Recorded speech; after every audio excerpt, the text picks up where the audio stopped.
आगे भी हमने ये चीज़ जस्टिफाई की है कि इट्स नॉट अबाउट द बहनोई। हमारा जो पहला एपिसोड था उसमें और शादियों के जो सीन्स थे आपने देखा होगा कहीं कहीं वो उसके कपड़े पहन के खड़ी हो जाती है, वो कहती है तुम्हारा ज़्यादा अच्छा है, मैं ऐसा ही जोड़ा बनवाऊंगी, इसी कलर का बनवाऊंगी, तुम्हारे लिए ऑर्डर आया था ये नहीं है, मुझे पसंद आ रहा है ये मेरा है। उनकी लड़ाइयाँ छोटी छोटी हम लोगों ने कोशिश की है कि ताकि लोगों को ये ना हो कि बहनोई के ऊपर है। बहनोई तो आया बाद में, जब बहनोई बाद में आया तो उसको पता चला कि यार लेकिन ये भी एक ऑप्शन है जिंदगी में। See this is an option, उसके सामने तो ऑप्शंस हैं। नहीं ये बात मुझे समझ है, ये बात मुझे समझ है and I can understand where Nisha is coming from. लेकिन आखिरी एपिसोड में अब ये जो ट्विस्ट आप लोगों ने दिखाया है वेयर द बहनोई has started falling for her, that is problematic for me.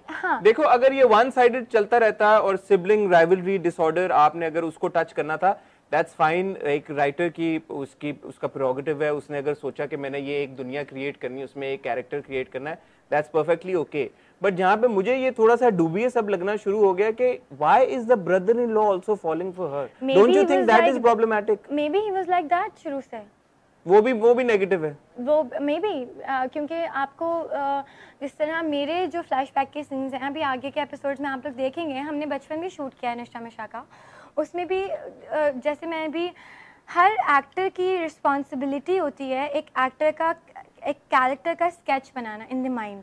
उसे पता होना चाहिए कि पहले एपिसोड से तो नहीं पैदा होकर आ गया ना ये एक्टर, ये कैरेक्टर निशा की बैक स्टोरी है, निशा की है बैक स्टोरी, निशा की बैक ये हमें देखने को मिलेगी, ये आप लोगों को प्रॉपर देखने को नहीं मिलेगी, लेकिन उसके सीन्स में फ्लैशबैक्स में आपको पता चलेगा कि उसके ये जो मेरा तेरा वाला सीन है ये कहाँ से आ रहा है। ठीक है, मुझे लगता है जैसे असफंदयार का इसमें कैरेक्टर है, मैंने भी ये बात आपकी वाली नोट की थी कि एक सीन था उसमें जब मैं खड़ी उसको देख रही हूँ तो somehow he looks at me, वो देखता है एक नजर और फिर वो नजर नीचे कर लेता है, और उसकी जो नजर है ना उसकी बीवी बीमार है, बीमार बीवी को छोड़ के आपके साथ चला गया वो सी व्यू पे हाथ पकड़ के। हाँ क्योंकि वो उसको बोलती है आके, उसको बोलती है कि आप मेरा कोई ख्याल नहीं रखता, और वो आगे से नहीं, लेकिन वो फिर अपनी बीवी को सच भी नहीं बता रहा। मिशा को तो आदत ही नहीं है बाहर जाने की, बट वो मिशा को सच नहीं बता रहा बिकॉज़ निशा ने बोला कि नहीं बताना क्योंकि उसको ही इज लाइकिंग हर ना, he is liking her somehow, he is liking the बेबाकी of the girl, he is liking कि वो उसकी जो बीवी है, that to me is weird, that to you is weird, या that to me is problematic because if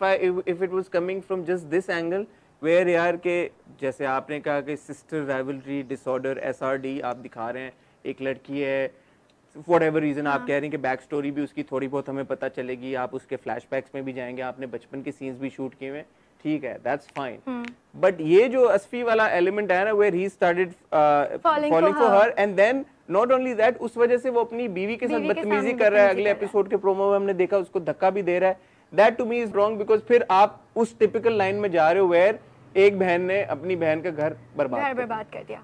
इसको आप कैसे जस्टिफाई? इसको मैं इस तरह से जस्टिफाई करूंगी, देखें जो असफंदयार का कैरेक्टर है, इमाद ने जब हमारी आपस में बात हुई थी कि इस तरह जब because we had to show the chemistry कि कहीं ऐसे तो नहीं एकदम से वो सीन आ गया रात वाला कि आए तो इतना क्लोज खड़े हुए, कुछ तो होगा असफंदयार के अंदर भी कुछ होगा, मतलब कोई उसकी थॉट होंगी। So when we were talking और जब हम सीन्स बनाते थे बैठ के तो वो ये कहते थे कि असफन का जो कैरेक्टर है, मैंने ये शो किया है हमेशा से कि he used to live alone abroad, ठीक है, ही हैड एवरीथिंग, जिस चीज़ के ऊपर वो हाथ रखता था वो उसको आसानी से मिल सकती थी। उसने कभी कमरे से बाहर जिंदगी गुजारी ही नहीं, उसने कभी कोई चीज देखी नहीं, उसको एक लड़की पसंद आई, पहले जब वो पाकिस्तान वापस आया उसको लड़की पसंद आई। ये पाकिस्तान आके आप बात करें ना कि पाकिस्तान कमरे के बाहर जिंदगी, वरना तो जिंदगी गुजार के आया, मतलब वहाँ भी he used to live alone, उसकी वो हमेशा बिजनेस में जिस तरह के उनके बचपन, उसके माँ बाप बचपन में यू नो वो फौत हो गए थे, तो he used to live alone वहाँ बाहर और खुद ही अपना सारा काम करना सारा कुछ। जब वो यहाँ पर आया तो ही वाज सेम, बिल्कुल नाइस था, यू नो अंडर एक्सप्रेशंस और अंडर द कंट्रोल सारा कुछ। फिर उसने जाके एक फैमिली के अंदर, आपने देखा आते हैं लोग लाइक यू नो, आप देखते हैं कि अच्छा ये भी हो रहा है, उसके लिए ये चीज़ें नहीं थी कि इस तरह की भी चीज़ है, अच्छा ये भी लड़की है, ये भी है। उसको शुरू में वो चीज़ें बुरी लगती है कि निशा कैसी है, आपने देखा होगा एक सीन में वो तस्वीरें खींच के उसको भेजती है तो वो कहता है कि इसने ड्रेस कैसे पहना है, इसका ये कैसे पहन सकती है, इसने ये कैसे पहना है, उसको छोटी छोटी चीज़ें बुरी लगती है निशा की, वो निशा को बोलता भी है। अच्छा लगनी शुरू हो गई, उसको अच्छा लगना, तो उसको निशा अच्छा लगना शुरू हो गई। जिस तरह से वो जाके आपने देखा है, आप आगे आगे देखेंगे कि हमने उसको भी बिल्कुल इस चीज़ को भी कंट्रोल रखने की कोशिश की है। अरीबा का जो कैरेक्टर है वो मिशा का कैरेक्टर ही एक ऐसा था कि वो बहुत स्लो, डल, डाउन, दबी हुई, रात को तहज्जुद पढ़ने वाली। हाँ, वो उस तरह की लड़की है। उसका मियाँ का मिजाज ऐसे नहीं है, उसको बाहर जाने का भी शौक है। वो आता है पहले दिन ऑफिस, कहता है कि आप क्यों कॉफ़ी बना रही हो? कहती है मुझे तो लेट नाइट कॉफ़ीज़ पसंद है। तो कहता है मीनू को नहीं पसंद, मुझे भी इस तरह की चीज़ें पसंद है कि हम बाहर जाएँ, जाके आइसक्रीम खाएँ, बाहर जाएँ, लेकिन मीनू को इतना पसंद नहीं है।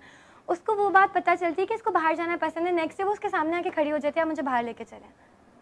तो उसे लेके जाते हो, कहते हैं मैंने इसको कल बोला था, अभी जा रही है मेरे साथ, मतलब कोई तो है। मीनू को बुला लेते हैं। वो कहती है नहीं मीनू तो सो रही होगी। वो जाके देखते हो वाकई मीनू सो रही होती है।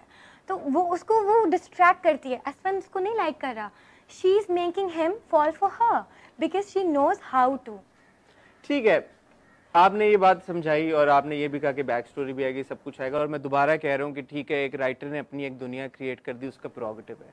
बट ये जो अब कमेंट्स आ रहे हैं ऑडियंस की तरफ से, हमें भी बहुत आ रहे हैं कमेंट्स के आप रिव्यू ही ना करें, आप ना देखें, जलन जैसे ड्रामे बनने नहीं चाहिए, कि इसका सोसाइटी पे बड़ा नेगेटिव इम्पैक्ट होता है कि आप इस तरह की स्टोरीज दिखा रहे हैं जहाँ पे आप एक साली और बहनोई का जो बड़ा एक सीक्रेट किस्म का रिलेशनशिप है उसको एक बड़ी बुरी लाइट में दिखा रहे हैं। How do you address those comments now? मैं तो बिलीव करती हूँ हमारी जो सोसाइटी में एक्चुअली हो रहा है, एंड इट हैपेंस बिकॉज मुझे भी from my childhood I remember something like this. मुझे याद है कि मैंने अपनी आंखों के सामने ये चीज़ देखी हुई है। क्या ये बिल्कुल ऐसी चीज, ऐसी सिचुएशन देखी हुई है कि where a sister and a brother-in-law are you know just very close with each other. I have seen it. I was a child. I was 9 years old when I saw something like this from my house. और अपने घर से किसी और घर में मैंने देखी थी ये बात। I know it happens. ये ऐसी चीज नहीं कि नहीं होती। Amongst your neighbors this was happening. वो बचपन की बात है, like you know, not my neighbors, मैं उनको नहीं मेरे neighbors हैं, लेकिन I have encountered something like this, so I can relate कि वाकई ये होता है। So मेरा मकसद ये नहीं कि सोसाइटी के ऊपर मैं बुरा इम्पैक्ट डालूँ, लेकिन हमारे यहाँ जब ये है कि हर वक्त रोना धोना आप दिखा रहे हैं, बेवा हो गई है, मर गई है, थप्पड़ पड़ रहा है, ये हो रहा है, वो हो रहा है, आप वो चीज़ें भी तो एंजॉय करते हैं ना। It's just a drama. मेरे लिए ये ड्रामा कैरेक्टर प्ले करना वो ये नहीं था कि मैं सोसाइटी को एक बुरी चीज़ सिखा रही हूँ।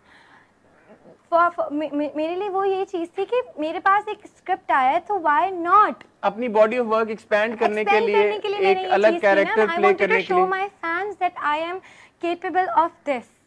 ठीक है, so maybe you're not the right person to ask all these questions. Maybe the writer and the producer and the director are, and we'll reach out to them as well. But as far as your performance is concerned, मैं publicly अपने review में भी कह चुका हूँ, मैं आपके मुंह पे भी कहना चाहूँगा, your performance is excellent. Whatever character that you're playing, it clearly is evident that there is something wrong with this girl. I did not know that there is a thing called this sister rivalry disorder. I will do some research on this as well. And I'm sure अब जो आपके viewers, हमारे viewers और fans देख रहे हैं, वो इसके ऊपर भी रिसर्च करेंगे कि ये क्या मेडिकली कोई है क्या। देखिए, जब मुझे स्क्रिप्ट ऑफर किया था तो उन्होंने मुझे यही बताया था कि इसको ये मसला है SRD, this is sibling rivalry disorder. अब आपने देखा है, मैंने अपने डायरेक्टर से पूछा कि मुझे बताएं कि एक्चुअली है क्या। तो उन्होंने कहा देखो, हमारे यहाँ ना बच्चों को ये नहीं सिखाया जाता शेयरिंग, हमारे यहाँ बड़े बच्चे को दिखाया जाता है कि छोटे वाले को दे दो, चलो उसने कुछ मांगा, चलो छोटी है ना दे दो, सुन लो छोटी है, सुन लो जिद्दी है, बड़ी तुम तो बड़ी हो, तुम तो समझदार हो, तुम तो समझदारी से काम करो, उसने कर लिया तो कोई बात नहीं, तुम्हारी चीज़ उसको ज़्यादा पसंद आ रही है तो दे दो। ये हमारे माँ बाप बच्चों में फीड करते हैं। निशा के दिमाग में उसके माँ बाप ने ये चीज़ फीड की शुरू से।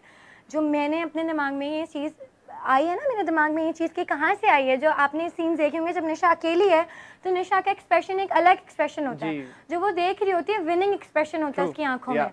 उसकी आंखों में एक ऐसी जीत होती है जो आपको पूरे ड्रामे में कहीं नहीं नजर आएगी सिवाय वो जब अकेली होगी, because she doesn't want everybody to know it कि उसकी अंदर की जो डिज़ायर है वो कहाँ जाके पूरी हो रही है।